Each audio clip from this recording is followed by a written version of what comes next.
Good morning बच्चों।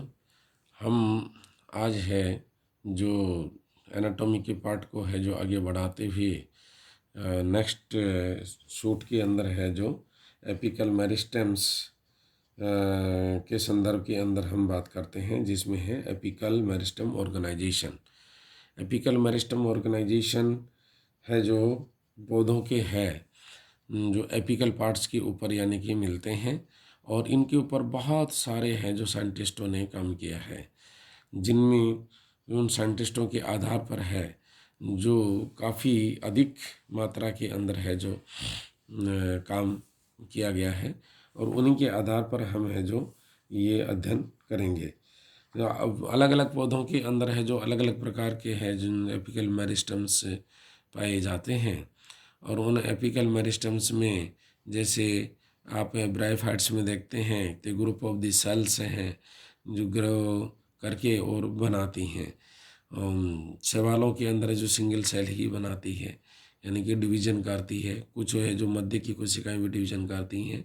लेकिन pteridophytes के अंदर देखते हैं कि specified area which is restricted for the cell divisions and they are classified in the two types the leptospirin and the दो प्रकार के यानी कि उसके अंदर होते हैं, जिनमें दोनों प्रकार के हैं जो डिवाइड होते हैं।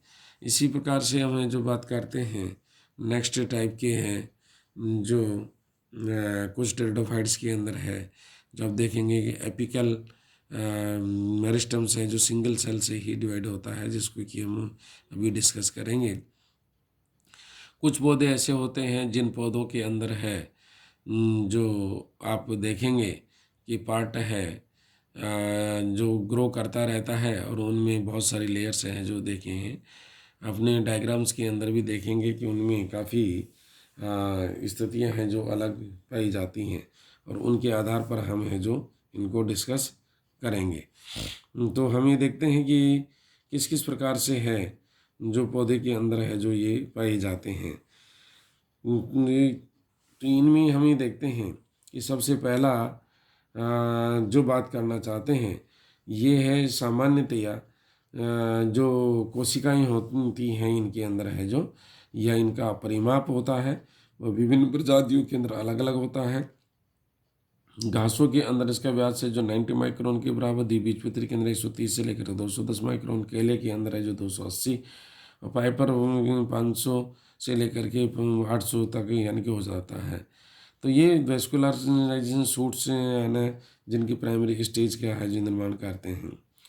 अब हम बात करते हैं सबसे पहले apical cell theory. Apical cell theory है जिसका शुरुआत है जो हॉफमिस्टर यानी 1857 के अंदर किया, और अगस्त कोशिका सिद्धांत को है जो एपिकल सेल थ्योरी के रूप में प्रस्तुत के सिद्धांत की विस्तृत व्याख्या करने के लिए नेगेली ने 1857 में के द्वारा यानी कि प्रतिपादित किया, और नेगेली का ही कॉन्सेप्ट ये है जो माना जाता है, क्योंकि इन्होंने है जो इसकी व्याख्या विस्तृत रूप में की थी, इस वजह से इसकी नेगेली कॉन्सेप्ट माना जाता है। तो ये है जो इनमें जो कोशिका होती है वह एक ही कोशिका होती है, एपिकल सेल होती है जो मेरिस्टेम का काम करती है, और ये कोशिका है जो चारों तरफ से विभाजित होती रहती है, और केवल एक सिरा से इनमें जो भाग होते हैं उन भागों की वजह से यानी कि जो निर्माण होते हैं एपिडर्मिस का है, वेस्कुलर सिस्टम का है, और क्या ग्राउंड टिश्यूज का है, सभी का है जो इसी कोशिकाओं से बनने वाली जो कोशिकाएं हैं उनके वजह से होते हैं। ये 2 या 3 तलों के अंदर है जो विभाजित होती हैं, जो काफ़ी है जो कंटिन्यूस विभाजित होती रहती हैं, और उच्च स्तरीय प्रकार की है जो ये है निर्माण यानी कि करती है। और इसी के अंदर जो डायग्रामेटिकली हमें जो एपिकल सेल थ्योरी का देखें तो ये है इस प्रकार का हमारे को दिखाई देता है। ये एपिकल सेल है जिसको देखिएगा कि एपिकल जिस प्रकार का है जो हमारे को ये दिखाई देता है, जिसमें सेंटर के अंदर एपिकल सेल है जो आपको दिखाई दे रही है, और ये चारों तरफ से है जो डिवाइड हो रही है। तो इसको हमें है जो प्रोकेसिस भाग के अतन में पाए जाते हैं। इनमें जो मुख्य रूप से हम है जो बात करें तो देखते हैं कि टेरिडोफाइट्स के अंदर है जो मैंने खुद ने है जो इसके सेक्शन से है जो मार्सिलिया इजिप्टी का, मार्सिलिया राजस्थानेंसिस के, और इनके सबके सेक्शन काट के देखेंगे जिसमें लेटरल रूट्स का डेवलपमेंट, स्पोरोकार्प का डेवलपमेंट, एपिकल शूट का डेवलपमेंट, वह सब जगह पर जितने भी ग्रोथ होती है वो एपिकल सेल के द्वारा ही होती है। अतः टेरिडोफाइट्स के लिए है जो ये जस्टिफाई होता है कि ये है जो इसके अंदर यानी कि पाए जाते हैं। दूसरा है उत्तकजन सिद्धांत यानी कि स्टोजन थ्योरी। स्टोजन थ्योरी के अंतर्गत हमें देखते हैं कि यह आवरण है जो एक जर्मन वनस्पति शास्त्र हैंस्टीन ने 1868 के अंदर किया था, और इन्हीं के अंदर है जो 1868 के आधार पर है जो ये है जड़ों और तनों के शीर्षस्थ भागों के अंदर यानी कि पाए जाते हैं। इनमें जो देखते हैं तो 3 लेयर यानी कि मिलती हैं। 3 लेयर के अंदर है जो सबसे भारी वाली लेयर होती है उसको हमें जो डर्मेटोजन कहते हैं, और बीच वाली भाग को पेरिबलम कहते हैं, और अंदर वाली भाग को है जो हम प्लूरोम कहते हैं। इनमें डर्मेटोजन है जो निर्माण करती हैं, जो उत्तरदायी होती है एस्ट्रोजन जो डर्मेटोजन से सबसे भारी, और इसकी एक पंक्ति मोटाई होती है जिसकी कोशिकाएं हैं जो अपनी बाह्य त्वचा का निर्माण यानी कि स्त्री को करती हैं, यानी एपिडर्मल सेल्स का निर्माण करती हैं। इसी के साथ साथ हमें है जो पेरिबलम की बात करते हैं तो पेरिबलम है जो ग्राउंड टिश्यूज का निर्माण करती हैं, बहुस्तरीय होती है ये, यानी कि काफ़ी मल्टी लेयर्ड कंडीशंस होती हैं, और इनमें केवल पंक्ति हैं जो ये मोटाई के अंदर यानी कि होती हैं।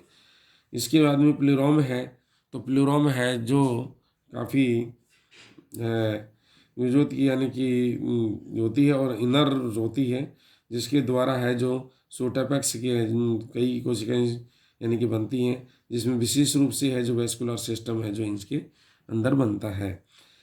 हैंस्टीन के अनुसार प्रत्येक उत्तेजन प्रति की कार्यप्रणाली या इन्हीं के डेंसिटी है जो सुनिश्चित होती है, परंतु ये एस्ट्रोजन इनके मूल शीर्ष के ऊपर आसानी से समझा जा सकता है, लेकिन ये शीर्ष के जो है वनस्पति के अनुसार है जो इसमें मिलते हैं अलग अलग प्रकार के, यानी कि इसमें क्या है प्रोरय के तीनों स्तरों के अंदर अर्थात डर्मेटोजन, प्लूरोम और प्लूरोम में विभेदित नहीं होते, यानी कि कई बार स्टडी करते हैं तो ये चीज़ें नहीं मिलती हैं। इसी के अलावा है जो भविष्य में इसमें डेस्टिनी स्पष्ट नहीं होती भी कौन सी लेयर है जो किस में है और कौन सी लेयर किस में नहीं है, इस प्रकार से होती हैं। तो ये चीज़ें हैं जो इसमें नहीं मिलती हैं। इसी के आधार पर हमें जो इसको हम ये देखते हैं, और ये है आप जो इसमें ये देखिएगा कि इसमें ये पूरा डायग्राम है जो इसको है जो स्पष्ट कर रहा है कि आपका है जो ये मिलता है, इसमें देखने को मिलता है। इस डायग्राम के आधार पर हम है जो ये देखते हैं। नेक्स्ट आता है हमारा ट्यूनिका कॉर्पस सिद्धांत। ट्यूनिका कॉर्पस सिद्धांत के अंतर्गत है जो 2 लेयर स्पष्ट रूप से होती हैं और जो काफ़ी सिस्टम के आधार पर हैं जो बात करते हैं। इसमें देखिएगा कि आप हैं जो इसको देखिए, ये ऊपर वाली लेयर है जो ट्यूनिका है जो मल्टी लेयर्ड कंडीशन से है, और इसको हमें जो बहुत अच्छी तरह देखते हैं। इसमें जो कंडीशंस हैं जिसको कि हमें जो देखते हैं कि भाई किस प्रकार से कंडीशंस है जो देख मिलती है। नीचे है जो कॉर्पस कंडीशंस हैं जिसको कॉर्पस कहते हैं, ये कॉर्पस है जो ट्यूनिका कॉर्पस है जो इसके अंदर है। ये ट्यूनिका कॉर्पस है जिसका जो लेयर हैं जिनके बंधन या सिद्धांत के बारे में स्मिट ने 1924 के अंदर दिया था, और इसको स्मिट ने दिया, और इसी के बाद के अंदर फॉस्टर ने है जो 1949 में सिद्धांत के समर्थन किया था, और इस सिद्धांत के अनुसार ये उच्च वर्गीय पौधों के अंदर प्ररोह के शीर्षों में ट्यूनिका और कॉर्पस के विभेदन के यानी कि पाया जाता है। इस सिद्धांत के आधार पर है जो बहुत सारे हैं जो साइंटिस्टों ने है जो यानी कि काम किया है। राजस्थान यूनिवर्सिटी के अंदर भी है जो आपको है जो मैडम पिल्ले ने काम किया है, के सी शर्मा जी ने काम किया है, और प्रोफेसर एंड वाइस चांसलर उन्होंने काम किया है। उसी के आधार पर है जो बहुत सारे स्टूडेंट्स ने काम किया है। पेपिलेंटेटिव फैमिली पे मैंने काम किया है इसमें। तो इस तरीके से है जो काफ़ी ये सिद्धांत हैं जो अप्रूव्ड होते हैं और उसके आधार पर हम ये देखते हैं। ट्यूनिका कॉर्पस में है जो ट्यूनिका प्रौरय का एक या बहुस्तरीय आवरण होता है और इसी की कोशिकाएं जब ऐसे मोटी और गहरा विरंजित ग्रहण करने वाली होती हैं।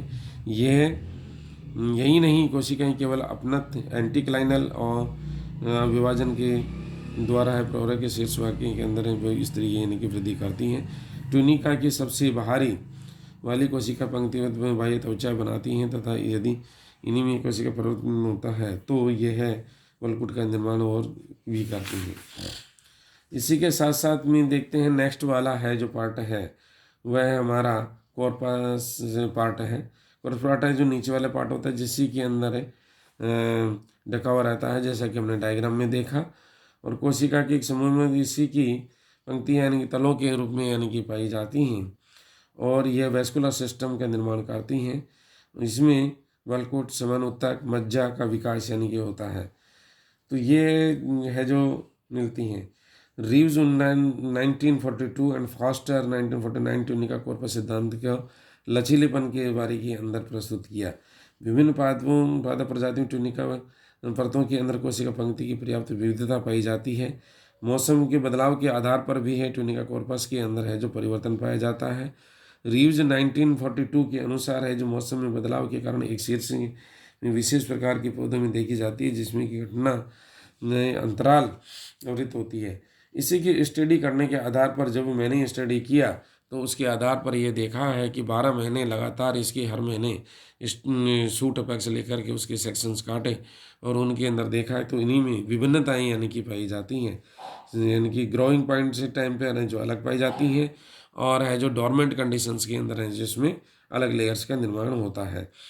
तो अलग अलग निर्माण के आधार पर है जो यानी कि इसमें रहती हैं। इसकी जो लंबाई है और चौड़ाई है उसी में भी परिवर्तन आता है। इसके डिविजन्स के एरिया हैं जिनमें भी परिवर्तन आता है। ये सब चीज़ें हैं जो बहुत ही गहन स्टडी का काम है जो कि काफ़ी लंबा है जिसके बारे के अंदर हमें जो डिस्कस कर सकते हैं। नेक्स्ट है स्टोजेनिक लेयर कॉन्सेप्ट यानी कि डरमन ने 1947 के अंदर यानी कि दिया और इस सिद्धांत के आधार पर है जो ट्यूनिका सिद्धांत में प्रस्तुत जो तथ्य हैं वह अपनी असहमति प्रस्तुत करते हुए उन्होंने बताया कि इनके अंदर L1, L2, L3, L4 प्रकार के यानी कि नामांकन करके और उन्हें बताया कि इनके अंदर है जो अलग अलग लेयर्स हैं जो अलग अलग उसका निर्माण करते हैं। जैसे L1 है जो L1, L2 बाह्य त्वचा, L2 है जो वलकुट का निर्माण सघन उत्तक और बाहरी भाग का निर्माण करते हैं। L3 परत है जो सघन उत्तकों के शेष भागों का मज्जाकार इनका निर्माण करती हैं। तो इस प्रकार से है जो इन्होंने बताया और ये है जो मोटे तौर पर देखने को सिद्धांत मिलता है कि हाइंस्टीन द्वारा प्रस्तुत सिद्धांत है वो सामान्यतः प्रतीत होता है। तो ये उनका अपना विचार है और जिसके आधार पर हम ये कहते हैं। नेक्स्ट वन है मेंटल कोर थ्योरी।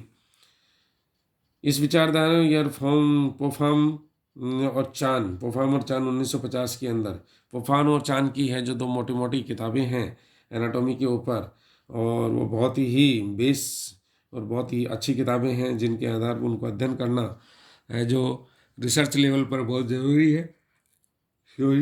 और इन्हीं के आधार पर है जो ये है इन्होंने सिद्धांत मेंटल कोर का सिद्धांत दिया है। मेंटल कोर के सिद्धांत के आधार पर क्या है कि इसी में वही है जो ट्यूनिका कॉर्पस की तरह दो थ्योरियाँ होती हैं, दो लेयर्स होती हैं और वो लेयर्स हैं जो डिफरेंट डायरेक्शंस के अंदर कोशिकाएं हैं जो उनमें डिविजन्स करती हैं और उसके परिणामतः है जो कोशिकाएं हैं जो इस प्रकार से है जो डिवीजन करती हैं। इसके अंदर है जो पहला है जो क्या कहते हैं कि सब एपिकल मेरिस्टेम होता है। सब एपिकल मेरिस्टेम है जो डिवाइड करके दोनों साइड के अंदर डिवाइड होता है और वह डिवीजन होकर के और नंबर ऑफ सेल्स का निर्माण करता है। पेरिफेरल मेरिस्टेम्स होते हैं जो पेरिफेरल मेरिस्टेम्स हैं जो कोशिकाओं के अंदर है जो दोनों तरफ से निर्माण करते हैं, साइड में निर्माण करने के बाद के अंदर दोनों तरफ निर्माण करते हैं। उसी के बाद तीसरा है जो सेंट्रल मेरिस्टेम होता है जो कि सेंट्रल मेरिस्टेम है जो कि काफ़ी वेस्कुलर बंडल्स और उसके अंदर है जो और चारों तरफ से निर्माण करते हैं। इसी को हमें अगर देखना चाहते हैं तो इस डायग्राम के अंतर्गत है जो हमें जो आराम से देख सकते हैं। इस डायग्राम के अंदर है जो आपको बहुत अच्छी तरह है जो यह स्पष्ट हो रहा है कि किस डायरेक्शन के अंदर है और ये सब चीज़ें हैं जो इसके अंदर पाई जाती हैं। तो इनके आधार पर हम है जो इनको बहुत अच्छी तरह से हैं जो देख सकते हैं। तो ये है जिसके आधार पर हम है जो इसको देख सकते हैं कि भाई किस प्रकार से है जो ये मेंटल कोर है जो सिद्धांत रहता है। अब नेक्स्ट है जो कुछ सिद्धांत ऐसे हैं जो कि अलग अलग है, एरिया वाइज हैं या देशों के वाइज हैं, साइंटिस्ट हैं उन्होंने दिया है। फ्रेंच स्कूल कॉन्सेप्ट है, ये प्रौरय की विभज्योति की कोशिकाओं के अंदर कार्यप्रणाली को समझने के सिद्धांत के लिए सिद्धांत को है जो फ्रांसीसी वनस्पति शास्त्र यानी प्लेंटीफॉल ने 1947, 1950 और बुवेट ने 1955 के अंदर दिया और कैम्फोर्ट ने 1956 में इस सिद्धांत का है जो प्रतिपादित किया था। इसमें क्या है कि एन्यूनी इनिशियल यानी कि जो कोशिकाएं होती हैं क्षेत्र विभज्योति की कोशिकाएं तने के बाहरी और परिधीय क्षेत्रों के अंदर बाह्य वलकुट के रूप में परतों के रूप में अंतःस्थीय यानी कि पाई जाती हैं। तो इनको है जो हमें जो एन्यूनी इनिशियल्स यानी कि कहते हैं। मेरिस्टेम से डिटेंटिव और वेटिंग मेरिस्टेम यानी कि वो होती हैं जो कि कुछ समय पश्चात है जो विभाजित करती हैं, जिनके अंदर सक्रिय होती हैं। जैसे सक्रिय शुरू में नहीं रहती हैं लेकिन पुष्पन के समय के अंदर आवश्यकता पड़ने पर ये सक्रिय हो करके और पुष्प का निर्माण करती हैं। तो इस प्रकार की कोशिकाएं हैं जो कि इनमें रहती हैं। इसी के बाद के अंदर आता है मेरिस्टेम्स ऑफ द मेडुलरी, ये इसमें है यानी कि मेडुला का निर्माण करने वाली जो कोशिकाएं होती हैं उसके नीचे पाई जाती हैं। नेक्स्ट आता है न्यूमैन कॉन्सेप्ट। न्यूमैन ने है जो 1962 और 65 के अंदर ये कॉन्सेप्ट दिया और जिसी के आधार पर ये बताया कि मोनोप्लेक्स, सिंप्लेक्स और डुप्लेक्स 3 प्रकार के यानी कि कंडीशंस हैं जो इसके अंदर पाई जाती हैं और उन फंक्शंस के आधार पर है जो ये है मिलते हैं। मोनोप्लेक्स के अंदर है जो एक ही पॉइंट से हैं जो कोशिकाएं विभेदित होकर के और चारों तरफ है जो हर प्रकार के निर्माण करते हैं। डुप्लेक्स के अंदर लेटरल साइड और लोअर साइड के अंदर है जो कोशिकाएं ऐड होती रहती हैं। इसी के बाद में है डुप्लेक्स में कंडीशन से जो यानी कि आपका COD के अंदर है जो डुप्लेक्स टाइप के यानी कि मिलते हैं। तो इसी के अंदर है जो सिंप्लेक्स और डुप्लेक्स और मोनोप्लेक्स तीनों प्रकार के यानी कि इसमें पाए जाते हैं। और जो आप इसमें देखिएगा कि इनके अंदर ये डायग्राम्स हैं जिनमें ये है जो बताया गया है कि किस प्रकार से है जो मोनोप्लेक्स, सिंप्लेक्स और डुप्लेक्स है जो यानी कि मिलता है। तो ये जो आपको देखने को मिलता है। अब ये चीज़ें हैं जिनके आधार पर हम हैं जो इनको यानी कि कहते हैं। देखिए हम जो इसके अंदर एक बात करने चाहते हैं कि सामान्यतः जो बच्चे हैं जिनको हम कई बार यानी कि हिंट देते हैं और बताते हैं कि आप है जो इसको बहुत थ्योरेटिकली और सही तरीके से देखा जाए तो करिएगा। इस वर्ष 2020 की जो एग्ज़ाम के अंदर जो बच्चे हैं बहुत सारे छोटे क्वेश्चंस को है जो गलत कर देते हैं और वो करे हैं और पहले भी करते आए हैं। तो बच्चों को इस बात का थोड़ा विशेष रूप से ध्यान देने की बात है कि आप है जो पर्टिकुलर जो सिद्धांत है जो पर्टिकुलर किसके द्वारा दिया गया है, वो लेयर्स हैं जो किसका काम कौन सी किस लेयर है जो किसका निर्माण करती हैं और किस किस कार्य के अंदर कौन कौन सी है जो कोशिकाएं हैं जो विशेष रूप से हैं जो काम आती हैं।